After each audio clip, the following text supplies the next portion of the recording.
think we have, in the mainstream sciences, we're seeing some really revolutionary changes that I think sooner or later will come to a point where we can open up and accept the subjective source of knowledge as an acceptable authority of science. Because as you said, we're really obsessed with measuring and quantifying, and this is also something that I think is shaping our experience of life. So when you talk with people about spirits, it's almost always ends up with a, did you see them? Are demons real? It's always this dualistic, are they real or are they not real? But what is really happening now is that we have a profound change in the understanding of the brain due to new technology. With CAT scans and so on, we can measure changes, processes in the brain. Before we could only do X-rays and weigh and use rulers and so on. Now we can measure changes. And what they really found is that you can change your brain. You do change your brain every second, every day, by your thoughts, your words, and what you do. And this doesn't sound very odd for most of the people in here, but until like 15 or 20 years ago, mainstream science did not think that you could change your brain. It was just something that blossomed as a kid and then it withered away. And it was just too complex. It was like a big orchestra. And if you changed something in the violin section, then everything would just collapse. Now we know we can change our brains, which is really interesting because that really opens up for new perspectives on human nature. Historically in the West, then we have been occupied by concepts such as is human nature, is it good or evil, or are we really the product of our genes or our upbringing and so on. Now we can talk about potential. What is our potential? We can look into the future instead of looking backwards and asking ourselves, what propelled us into this situation? Why am I the way I am? And you can start asking yourself, where do I want to go tomorrow? What do I really want to change? And that really also opens up new perspectives on another really weak spot in Western sciences, and that is the view on mind. Many people have written really large tomes on mind, cannot really describe it or define it. Most Western science don't really know how to approach the concept of mind. It is just like a byproduct or a kind of an illusory experience of the biochemical process of the brain. But now when we really have to accept that you can change your brain, well, who is changing the brain? Well, the mind is changing the brain. You can start to differentiate between brain and mind. Okay, maybe they're not exactly the same. And that will really open up much more new perspectives. And what you also find in mind training, such as mindfulness, is that when you really work with mind training, often you will find that the best way to progress is to have someone who's treaded that path before you. It is really a direct dialogue or communication. Okay, I'm stuck here, how do I move on? And this is commonly accepted within mindfulness, which is really mainstream now. And that means that you're accepting the subjective source of information of another person, of a type of knowledge that is not measurable. And once you accept that, you really open up for accepting all sorts of traditions and cultures of knowledge that until now has really been dismissed by mainstream science. So, and when we get there, I think sooner or later they will have to, in Western sciences, say, well, we also have a long tradition of mind training and so on that really goes back into the occult. Until now, we're just like accepting, okay, His Holiness the Dalai Lama, he's a really rational person, let's accept him and so on. Which is really remarkable, since Tibetan Buddhism is one of the most richest magical traditions there are, and somehow he just managed to come across as a really rational person, but look at the practices, there's really a lot of magical practices going on. So I think it will take a lot of time before the mind sciences are ready to look into the occult traditions of Europe, but we will get there, I'm really sure, because of these shifts in the sciences. Could I just answer very quickly, because I touched upon a point from before. I find this qualification of subjective experience, I think, of course, this is a true crux here. And it's actually also a problem for secret societies or magical groups in general. A lot of people ask, oh, so how does a Gnostic or a Sufi can be, or how within a group they can measure each other? Because they do believe, of course, you know, the master can measure the student and so forth and so forth. And I think, I believe, from my own experience, where the crux, what the crux is, that there is a very, very specific grammar within a group, a grammar of symbolism and a grammar of esoteric language along which these people work. And step by step, and which takes a lot of studies and a lot of experience, these symbols are, you know, are loaded with certain meanings, and which then, of course, everybody in the group understands. And working alongside such a grammar allows people who have more experience or reached a certain level, which then is more or less measurable within the group, because the quality of the experience gives way to certain manifestations. So then it actually allows the people within the group to measure progress. And it's very interesting to see that a lot of Westerners who enter such groups, or who actually form, let's call it Gnostic type groups in the West, or esoteric groups in the West, they have a real problem with this. They say, oh, I cannot accept a teacher, or I cannot accept a guru, you know, because of course, you know, how does he know better than me?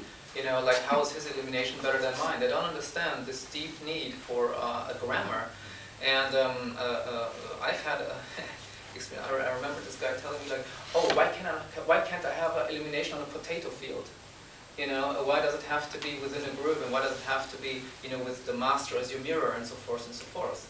And the Western individualism, you know, especially since the Enlightenment period, really has produced a great problem for people to enter any type of group in which individualism, in this profane sense, is being criticized. Although people who enter such group often say they're not interested in egocentrical, profane egocentrical individualism, but it's very hard to break it down.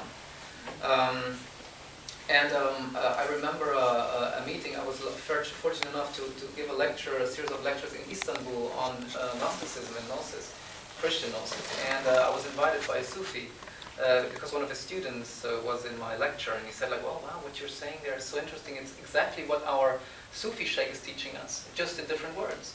So I was invited, and he told me specifically that sometimes Westerners would come to a small group and would ask for admission, and he really has the hardest time dealing with them, because they cannot accept a higher authority other than themselves, and they look only for validation. They look only for a certain validation of themselves, although they don't admit it when they enter, you know. But as soon as they're being criticized, or as soon as they have to start from the lowest level of service, you know, they have a really hard time.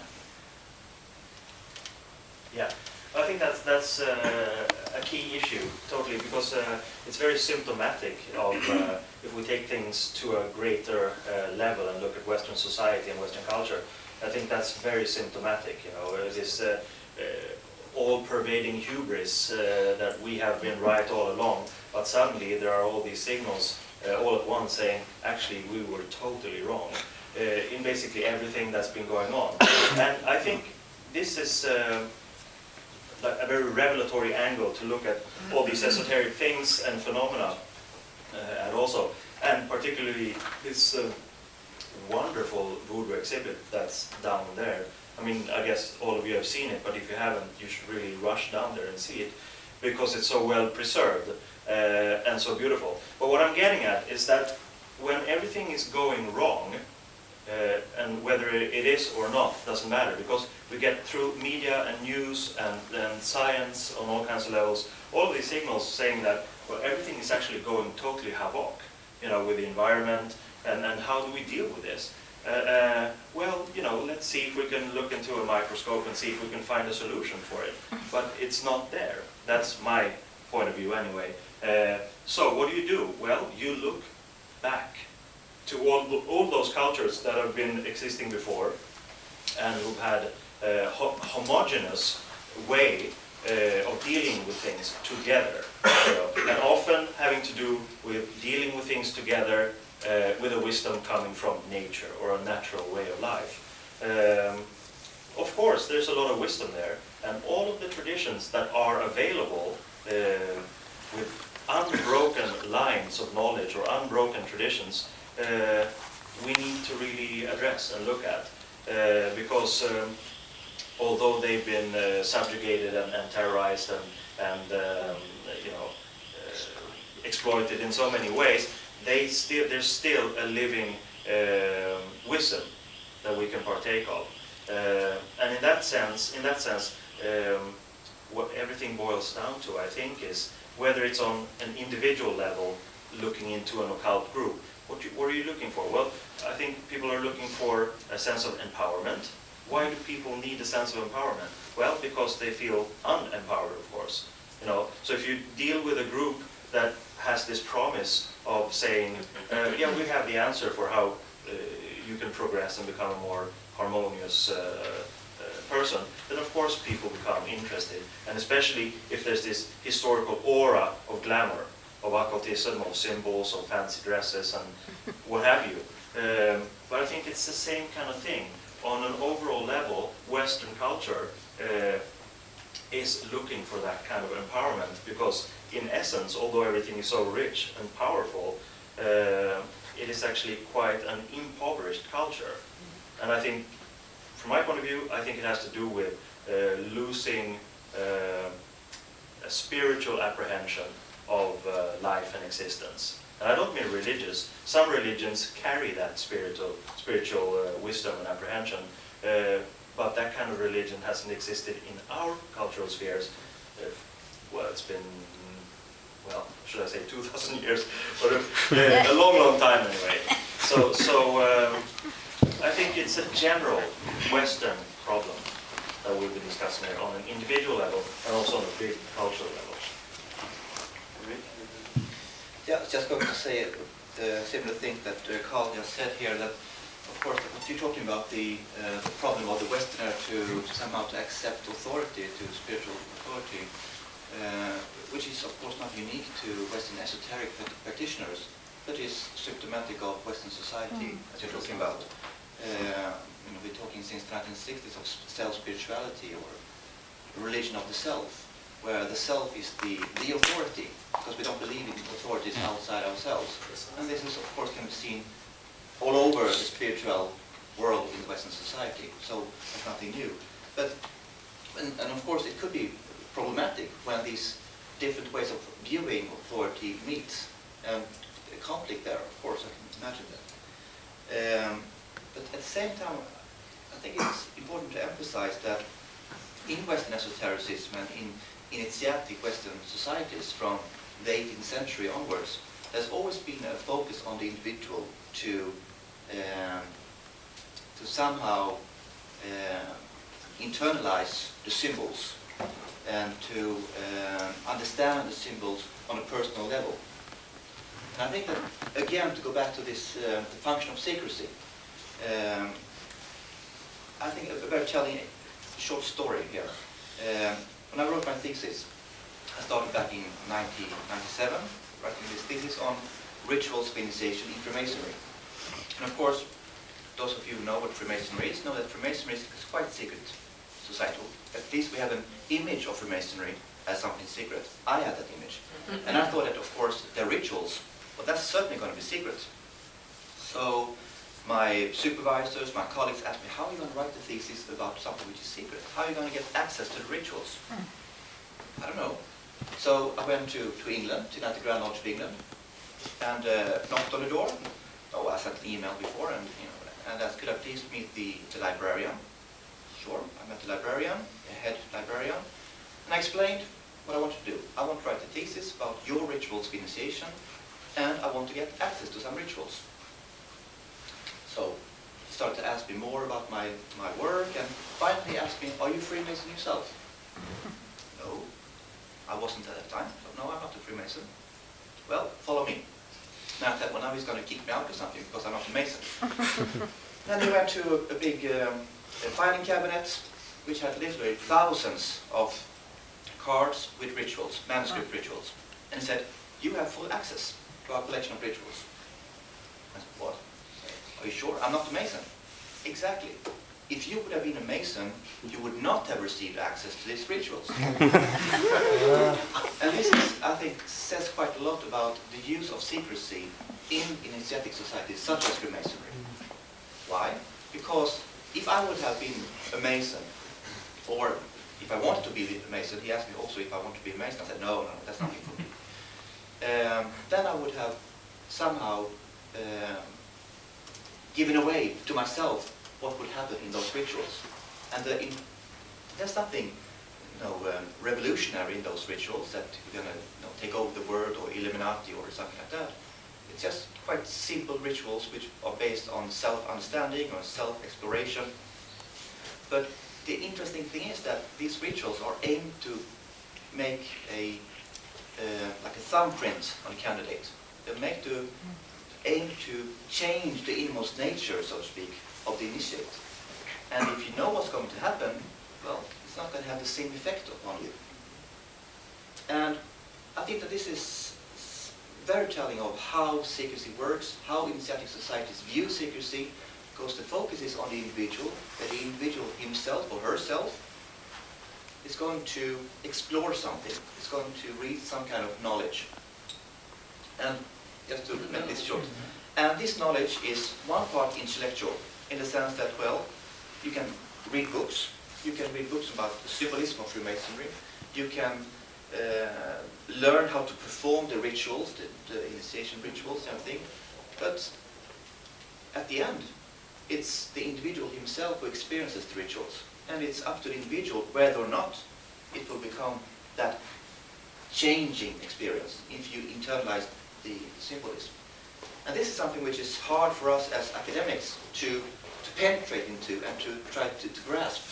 And that's where, I think that there's a difference here when you talk about shamanic experiences and stuff like that. We have the same problem in the study of Western esotericism to go into that part, because then you come into psychology of religion.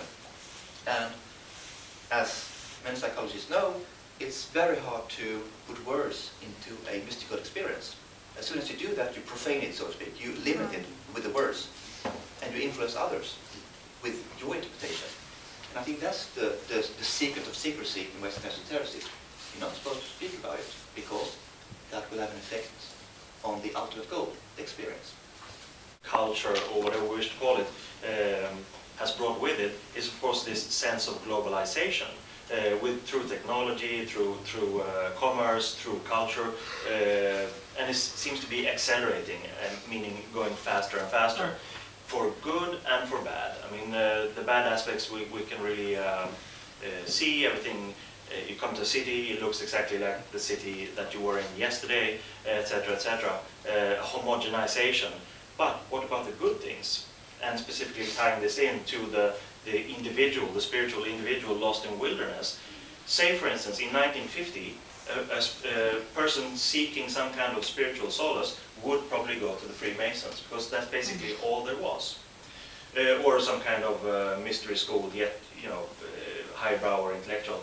But now we have all of these things where the world is entirely open to us, and there are these phenomena like whatever you wish to call it, voodoo, nouveau, like neo-voodoo, neo-gnostic, all kinds of things, and it's all open for the taking. It's like this huge occult market in a way, where you can shop whatever you feel you have a need of. So in that sense, we're also seeing something very good. And I think that's one of the reasons why the voodoo exhibition again down there is so powerful, because it gives you direct access to something very powerful that we're not used to, yet we become affected by it. Then we can choose to align ourselves with something that affected us, or we can choose to jump to Sufism, or something Western, or whatever, something Chinese. It's a big world. Yeah. I'm not sure if I can directly address that economy, but I think it is something very interesting with the intersubjectivity and this exhibition of Buddha objects, because I think our culture is really we are the odd ones in a historical sense, in cross-cultural sense. We don't have an animistic relation to our world. It's essentially a dead world, and we are independent individuals. But I think an overwhelming majority of people in our culture still have a primordial sense of superstition. I think most people who would sleep alone in this exhibition would be frightened at night, or if they would sleep alone in a wooden cabin out in the forest and they would hear strange sound, the first thing they would associate would be ghost or something scary or what's happening out there. It's right here within us, that experience. And voodoo really has that ability to give rise to that reaction within us, even in a museum. It's like, whoa, this is something. But it is not comfortable for us, and we're not used to it, so we shut down really quickly, really, really quickly.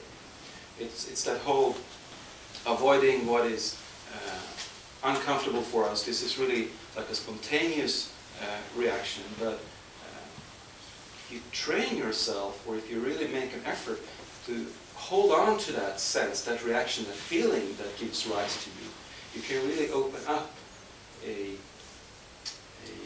it's kind of like a door into this intersubjective way of relating to the world. But it's not through looking out there. It is by looking in here. What is happening in me when I'm looking at that object? And this is really, really, really difficult, which is why most esoteric traditions do emphasize the importance of training your mind so that it can be stable, so that you can hold uncomfortable experiences firmly in your mind without wavering. And when you do that, then you can enter into other dimensions or other experiences and so on. And this is not to mean that you psychologically just sort of... I don't mean to reduce all of this into an internal psychological world. I'm just saying this is one way of going through the defense mechanisms that bars you from experiencing things in an intersubjective way. Yeah. I think it was interesting you said that. You said the dichotomy. Of course, you could also argue that it's a dichotomy perhaps, but only from our own point of view. And also tying in what you said, that it's true that there is this comfort zone. When we look, say for instance, we have, take one object from down there, we put it more into a gallery context and say that this was made by whoever, that immediately creates a comfort zone where we don't have to feel threatened by it because, well, it's art. It looks kind of weird, but I recognize the name of the artist, so it's art. But again, to see the same sculpture down there at nighttime alone would probably freak you out. So in that sense, the context in which we present things is also very, very crucial. And again, I can't stop, talking about how beautiful the exhibition is and how important it is, because it really puts things together in such a remarkably powerful way that it's just great. I would like to add a few points. I think one of the reasons we feel so spooked by some of these figures is also because of our projection. Of course, everybody knows voodoo, everybody has seen the movies, everybody knows about zombies. So you see these types of objects with the skulls and, with the gruesome faces, and immediately evoke something what we consider probably to be demonic, and so forth. So it's also our projection. And I believe that such figures in a primordial society, a primordial context, wouldn't have that same effect probably, or for sure, because I've lived in such societies. I've been to places where people actually live with the skulls of their ancestors in the same room, and they would never actually consider burying them because having them as their floor or having them as their, in their house actually empowers them, and they don't feel spooked by a skull at all. So, and also interesting in regards to the art is the reason, one of the reasons why the artist is completely unimportant in this type of art is the object doesn't become important because of the artist. The object becomes important by what the sorcerer puts in it. this is a crucial difference. I mean, in Western art, of course, the artist wants to produce something, maybe something that he is manifesting from his own inner self, and then he puts a name to it, like, this is me, David Beth, producing this magnificent figure that is supposed to be, I don't know, an expression of Wotan or whatever. In the case of the primordial societies, I know this from Africa very well, I know this from Haiti, I know this from Brazil. The guy who does the object for you could be anybody. Anybody who actually does an object for you that you consider valuable or that you consider actually a good vehicle for the spirit you want to put in. So these figures become important only because of what is in them, what the sorcerer or the religious person infuses.